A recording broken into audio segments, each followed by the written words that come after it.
Now, about 6 months ago, I switched career.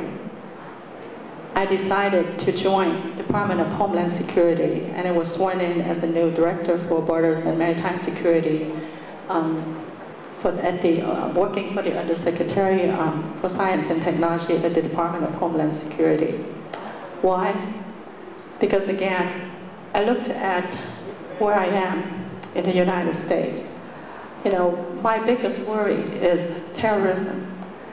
And I figured, well, you know, if we Americans screw up in Iraq, let's say, we could always retreat. But if we screw up in our homeland, where would I go? I don't want to be a refugee again. So I decided that maybe I should try to contribute at the Department of Homeland Security. Again, because I care about my new homeland. I want to make sure that my family, my children, my grandchildren, and all future generations of Vietnamese Americans and other Americans will have a homeland to live in, free. So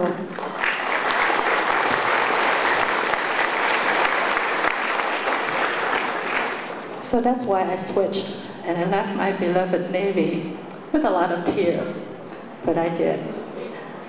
Now, so far I've recounted to you my professional journey, but I haven't mentioned to you the obstacles that I've run into along the way.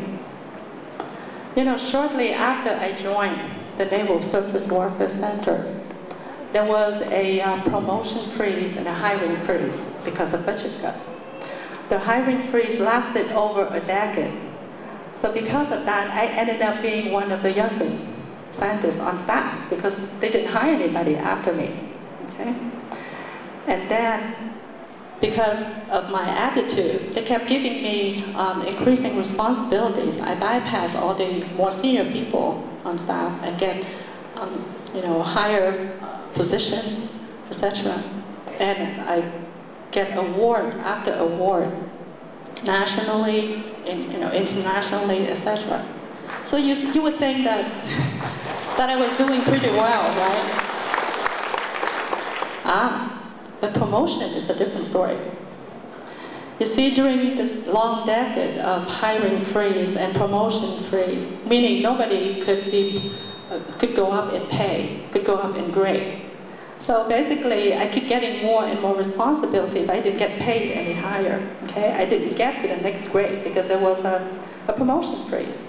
But then, during this long 12 years of promotion freeze, there were times when they would lift the freeze shortly, and my management would hurry up and squeeze through a few promotions while I stood by watching. Twice in my career, I only got promoted when my management found out I was about to leave and accept another position. Then all of a sudden, I was told that I was so invaluable to the organization, they couldn't live without me, name my price, etc. You think I would be disappointed, angry, or no, I wasn't. I guess I'm a practical person, you know. I wasn't bitter at all. I knew my disadvantage of being a woman, an Asian, and one of the youngest on staff. So I had the fact of age against me, as well as degree, again, because I didn't have a PhD, as well as race, as well as gender, you know, talking about not double whammy, but triple whammy. So I knew my disadvantage. I accepted that. I knew that's what I had to face. And, you know, as they say, the best revenge is to do well, right? I did well, because in the end, I did get to name my price, right? But of course, then I had other problems, because not many people on staff know that, or they understand what's going on. So again, behind my back, some of them call me a prima donna, because I got all these special privileges that nobody else seems to get. You know, I got the biggest office, you know, I get to work at home anytime I want to, etc., etc. So, by the way, how do I handle discrimination? Let's talk about that in a second.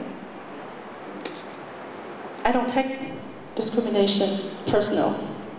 Again, like I said, I'm a very practical person. You know, when somebody dislikes you because of the color of your skin or because of your gender, there's really nothing you can do. You're not going to change that person's mind. Okay? I would say, don't waste your time trying to make that person like you. It's not going to happen. But oh, by the way, in the workplace, you don't really need to be well-liked. You just need to be respected, right? So through your work ethics, and that you can change, you know? Through your work ethics, your aptitude, your talent, your leadership, you're going to be successful. And then people will want to work for you. They will want to help you because guess what? Everybody wants to associate themselves with success. So just earn their respect. Don't waste your time trying to make them like you.